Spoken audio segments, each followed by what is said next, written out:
할렐루야. 네, 우리 옆에 분들과 함께 인사 나누시죠. 네, 주의 이름으로 사랑하고 축복합니다. 인사 나누겠습니다. 주의 이름으로 사랑하고.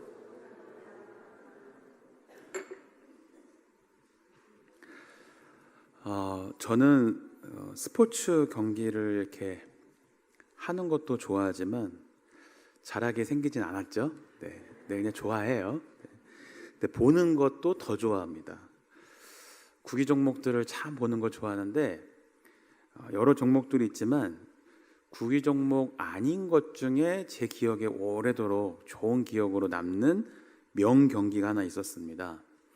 여러분도 아실지 모르겠는데 2016년 브라질 올림픽 때 남자 펜싱 에페 종목 결승에서 그 당시 최고의 베테랑이라고 하는 헝가리 선수와 우리나라 선수가 붙었는데 우리나라 선수는 박상영 선수라는 분이었습니다. 마지막 경기 시간 3분을 남겨놓고 13대 9로 대한민국이 밀리고 있었어요. 이 헝가리 선수는 2점만 따면 세트를 이제 승리하게 돼서 금메달을 가져가는 상황이었습니다. 그런데 박상영 선수가 13대 9 상황에서 2세트 끝나고 휴식을 취하면서 뭐라고 했게요? 네, 할 수 있다, 할 수 있다, 할 수 있다. 네. 저는 처음에 뭔가 했어요. 뭘 저렇게 기도하나 쭝얼거리나 했더니 입술 모양을 보니까 할 수 있다, 할 수 있다 이러더라고요. 그러더니 마지막 3세트에서 일방적으로 4점을 따버리고 역전승까지 보이면서 전세를 뒤집고 금메달을 따는 것을 봤습니다. 야, 3분에 어떻게 저렇게 전세가 뒤집힐 수가 있나. 저는 그걸 보면서 3분이라는 시간은 사발면만 읽는 시간이 아니라 승부를 바꾸고 인생을 바꾸는데 결코 짧은 시간은 아니구나. 우리 인생은 마지막에 언제든 역전될 수 있고 뒤바뀔 수 있다. 그런 생각이 들었습니다. 여러분 어떠십니까? 내게 시간이 없다고, 이제 나는 너무 늙었다고, 지쳤다고 생각하면서 그냥 인생을 자포자기 하고 싶은 때는 혹시 있진 않으셨는지요? 오늘 우리 인생의 실패와 절망 가운데 우리 주님이 찾아오셔서 우리를 다시 일으켜 주시는 놀라운 광경을 오늘 우리가 읽은 본문을 통해서 알 수 있습니다. 여러분, 인생은 실패 때문에 실패하는 것이 아닙니다. 실패에 대한 잘못된 반응으로 실패하는 것입니다. 실패를 어떻게 받아들이냐 하는 것입니다. 반면에 인생의 대부분의 성공은 이 실패를 디디고 일어섬으로써 만들어지는 것입니다. 그러니까 실패 없는 성공은 없다는 것이죠. 어린이들은 일어서서 걷기까지 2000번 넘어지는 경험을 한다고 합니다. 일어나서 걸으려고 하다가 넘어지고 또 넘어지고 2000번 넘어진 후에야 잘 걸을 수 있다는 것입니다. 중요한 것은 넘어지는 것이 아니라 다시 일어서는 것입니다. 거기에 인생의 회복이 있고 우리 실패에도 다시 일어서는 것입니다. 여러분, 베드로는 아시다시피 보기 좋게 넘어졌습니다. 큰 소리 치던 베드로였죠. 다른 사람들은 주님을 다 버릴지라도 나는 주님을 버리지 않을 것입니다. 이렇게 호언장담했습니다. 그런 베드로가 보기 좋게 넘어졌습니다. 어린 계집종 앞에서 나는 예수를 모른다 3번이나 부인했는데 심지어 저주까지 하면서 부인했습니다. 베드로는 이제 예수님을 뵐 면목이 없습니다. 예수님이 부활했다는 소식을 들었지만 베드로는 그분을 뵐 면목이 없는 것입니다. 그래서 베드로는 고기나 다시 잡으러 가자 하면서 예전의 직업으로 돌아가 버리죠. 다시 갈릴리 바닷가로 가서 제자들과 함께 고기를 잡고 있었습니다. 그런데 그 밤에 주님께서 베드로를 찾아오셨습니다. 그리고 그를 일으켜 주시고 다시 베드로를 위대한 사도로 회복시켜 주셨습니다. 그런 베드로가 실패를 딛고 당당하게 일어설 수 있었던 이유는 무엇이겠습니까? 어떻게 베드로는 다시 실패를 딛고 다시 일어나서 위대한 사도의 삶을 살 수가 있었을까요? 먼저 그것은 주님의 사랑 때문이라고 할 수 있습니다. 실패한 사람이 가장 부담감을 갖는 것이 무엇인 줄 여러분 아십니까? 내가 무엇을 하다가 잘못되면 주위 사람들의 냉담한 그 시선, 또 뭔가 비웃는 것 같은 그런 시선, 또 자신의 실패에 대한 어떤 죄책감, 이런 것이 나를 힘들게 합니다. 주님께서는 베드로를 위해서 찾아오셨습니다. 밤새도록 베드로가 고기 잡는 모습을 지켜보셨습니다. 그 바닷바람을 쐬시면서, 그리고 베드로가 새벽녘에 지쳐서 포기할 즈음에 그물을 오른편으로 던져보라고 말씀하십니다. 제자들은 그대로 순종했더니 어마어마하게 많은 물고기가 잡혔죠. 그물을 끌어올리기 어려울 정도로, 그때서야 요한이 저분이 주님이시다 라고 소리쳤습니다. 그 소리를 듣는 베드로는 놀라고 당황스러워서 벗고 있었던 옷을 다시 걸쳐 입고 겉옷만 걸치고 예수님께 달려가게 됩니다. 예수님은 베드로에게 와서 조반을 먹으라고 말씀하십니다. 그리고 숯불을 펴서 추위를 녹이게 하고 거기에 생선과 떡을 구워서 베드로에게 대접해 주십니다. 이번에 성지순례 가서 저도 그 예수님께서 조반을 먹이셨다는 바위를 이렇게 보면서 예수님의 마음은 어떠셨을까? 그걸 한번 생각을 해봤습니다. 저는 그걸 보면서 제가 그 자리에 있었다면 베드로, 이게 목구멍으로 넘어가? 네가 지은 죄 네가 알겠지? 아마 그랬을 거라고 생각이 들더라고요. 그러나 예수님은 그렇게 하지 않으셨습니다. 베드로야, 다른 제자들에게도 와서 아침 먹어라. 밤새도록 얼마나 고생했니? 배고프지? 추위에 떨었지?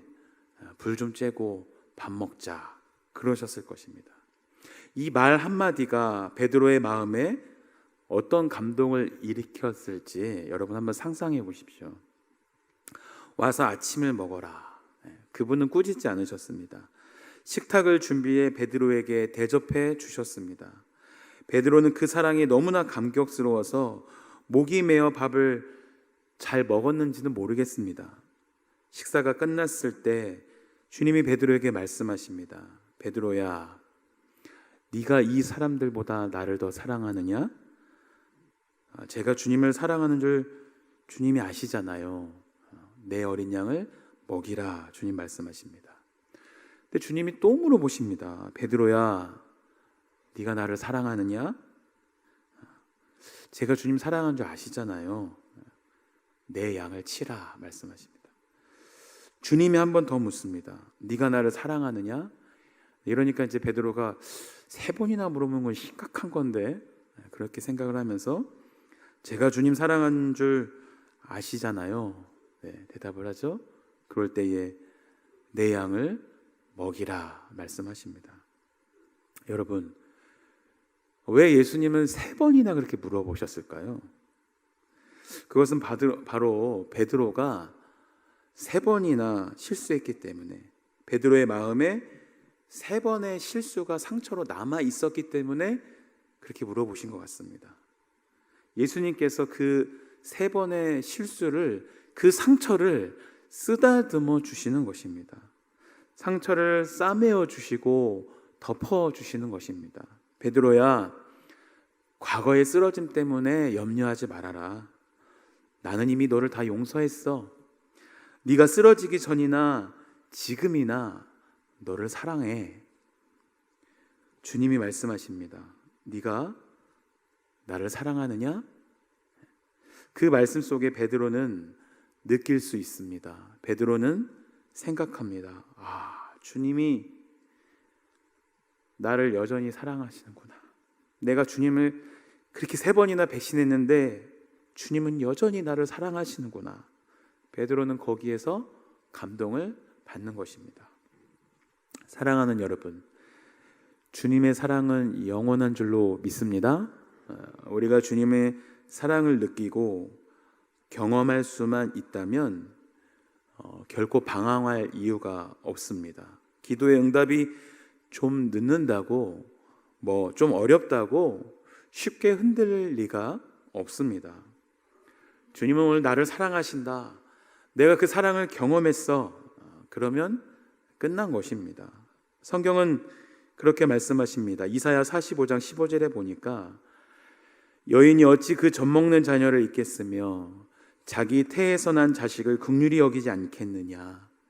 그들은 혹 잊을지라도 나는 잊지 않을 것이다. 우리를 향한 주님의 사랑은 변함이 없다라는 것입니다. 사랑하는 여러분, 주님은 오늘도 우리를 사랑하십니다. 주님은 여전히 우리를 사랑하십니다.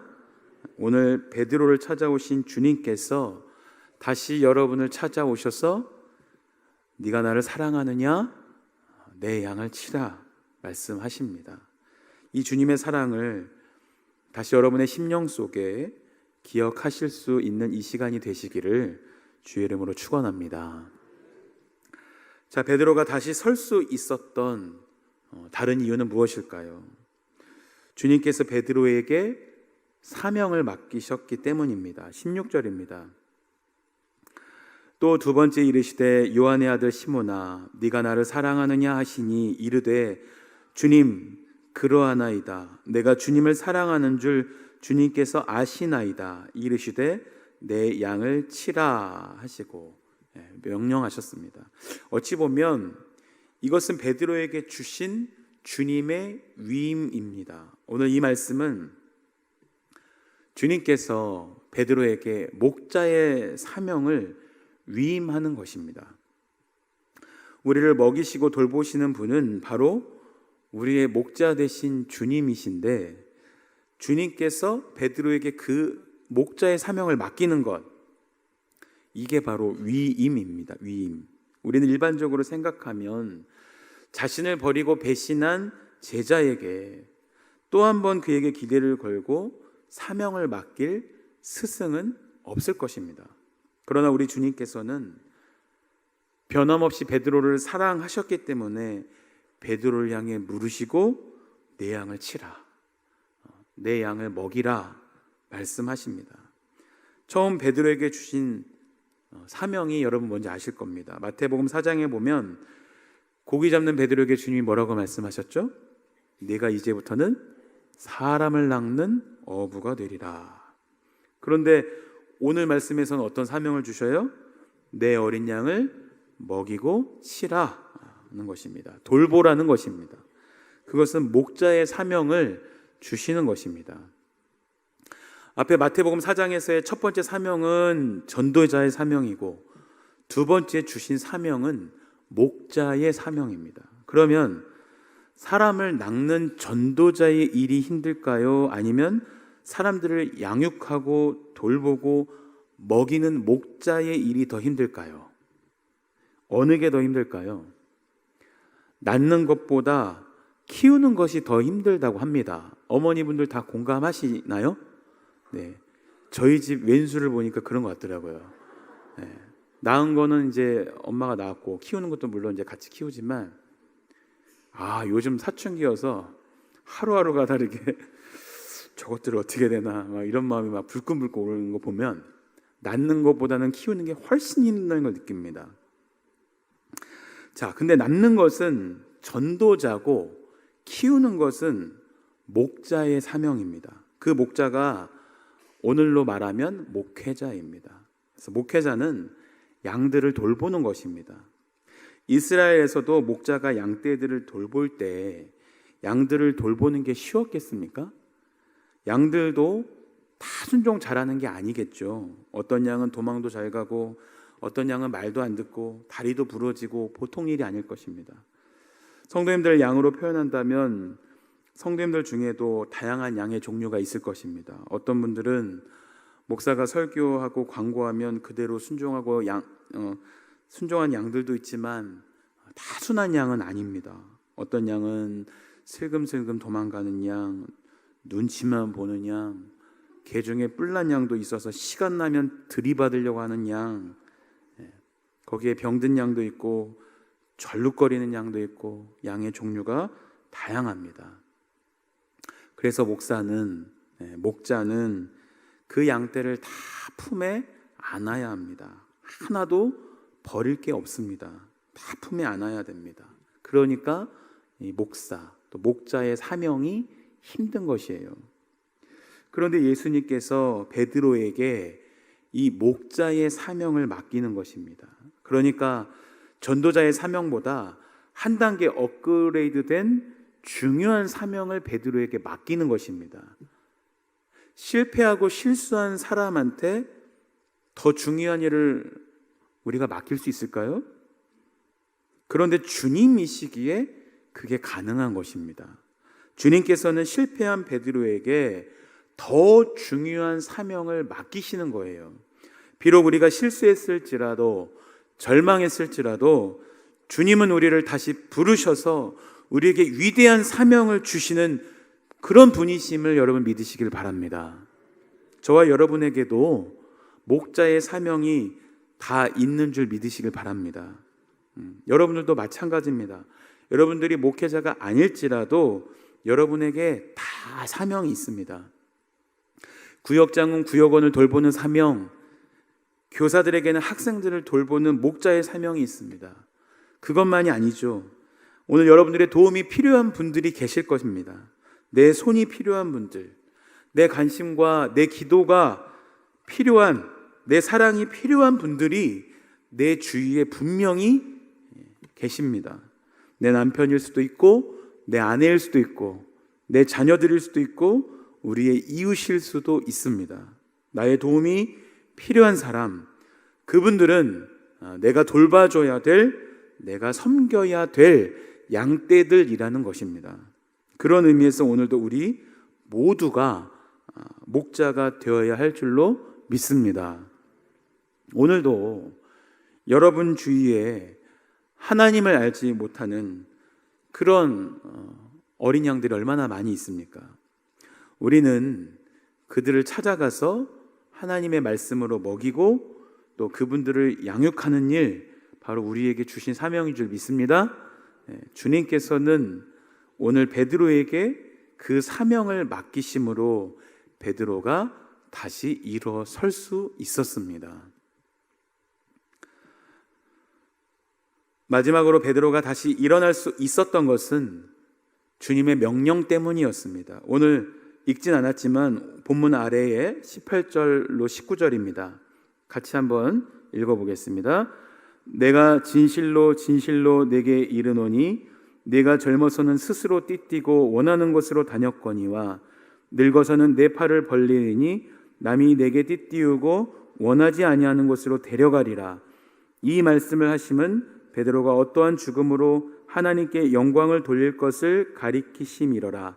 이 말씀을 하시고 베드로에게 이르시되 나를 따르라 하시니. 아멘. 자, 예수님이 베드로의 미래에 대해서 말씀하십니다. 젊어서는 네가 가고 싶은 대로 갔지만 나이가 들면 다른 사람들이 너를 끼고 네가 원하지 않는 곳으로 데려갈 것이다. 그 이야기는 무엇일까요? 베드로가 순교할 것을 예수님께서 말씀하시는 것입니다. 그리고 베드로에게 말씀하십니다. 너는 나를 따르라. 따르라고 하는 것은 제자의 삶을 살라라는 것입니다. 주님은 베드로에게 너는 나를 따르라 명령하셨을 뿐만 아니라 오늘 여기 앉아있는 우리를 향해서도 너는 나를 따르라 명령하십니다. 아무든지 나를 따라오려거든 어떻게 해야 돼요? 자기를 부인하고 또 어떻게 해야 됩니까? 자기 십자가를 지고 나를 쫓을 것이니라. 우리는 주님을 따르는 제자의 삶을 살아야 합니다. 근데 주님을 따른다는 것은 결코 쉬운 일이 아닙니다. 주님의 제자의 삶은 결코 평탄한 길을 가는 것이 아닙니다. 때로는 가시덤불 같은 길일 수도 있고 때로는 돌밭길을 갈 수도 있습니다. 주님의 길을 가는 것은 결코 쭉 뻗은 그런 넓은 고속도로가 아니라는 것이죠. 때로는 아주 좁고 굴곡이 있는 그런 길을 갈 수도 있습니다. 그것은 주님을 따르는 길은 순교의 자리일 수도 있고 희생의 자리일 수도 있다는 것이에요. 오늘 어르신분들도 그런 과정을 겪으신 분들도 있겠지만 젊은 우리 교구 집사님들 중에 너무 안타깝게도 남편이 반대해서 요즘 시대에도 교회 나오는 것을 힘들어 하시는 분들이 있어요. 그럼 주님을 따라야 되는데 어떻게 해야 될까? 희생의 자리죠. 이제 그게 어떻게 보면 순교의 자리일 수 있습니다. 그래서 주님은 그런 우리를 향해 그러면 남편 잘 섬기고 한 10년 뒤에 20년 뒤에 남편 힘 다 빠지면 그때 와서 나를 따라 그렇게 하시는 게 아니죠. 주님은 힘들고 어려운 이 상황을 아시지만 그래도 우리를 향해 너는 나를 따르라 말씀하세요.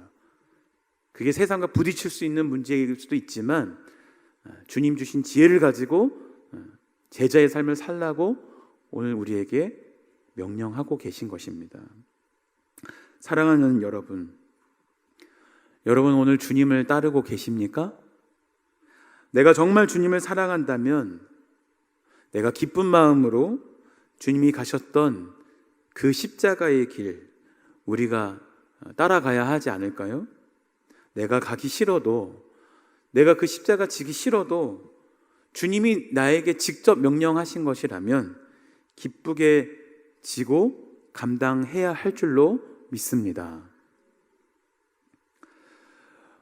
우리 성도님들 여러분들도 젊을 때 처음에 누군가와 이성과 데이트를 할 때 또 맞선도 보고 데이트도 하셨을 줄로 믿습니다. 친구들 만나면 나 오늘 데이트했는데 맞선 봤는데 물어볼 거 아니야. 어땠어? 일주일 됐다며? 한 달 됐다며? 혹시 손은 잡아봤어? 그런 질문합니다. 어떤 분은 나 오늘 손 잡아봤다고 자랑하고, 나 오늘 고백했어 자랑하고 즐겁게 이야기합니다. 이야기하고 싶어합니다. 저만 그랬나 봐요? 다들 표정들이 전 안 그랬슈 하는 표정이에요. 저는 그랬어요. 여자친구가 딱 생기고 제 과 동기들한테 나 드디어 생겼다 얘들아 축하해줘라 했더니 난리가 났습니다. 야 이성훈 여자친구 생겼대 이러면서 막. 그런 잊지 못할 어떤 그 사랑의 감동, 그런 것들 남에게 이야기 싶어 하는 게 우리의 마음입니다. 저는 돌아보면 중학생 때 1살 많은 교회 누나가 첫사랑이었습니다. 15살 인생의 처음으로 느꼈던 감정이었던 것 같아요. 그냥 매일 보고 싶고 주일이 그렇게 기다려지고 주님을 보고 싶어야 되는데 누님이 보고 싶은.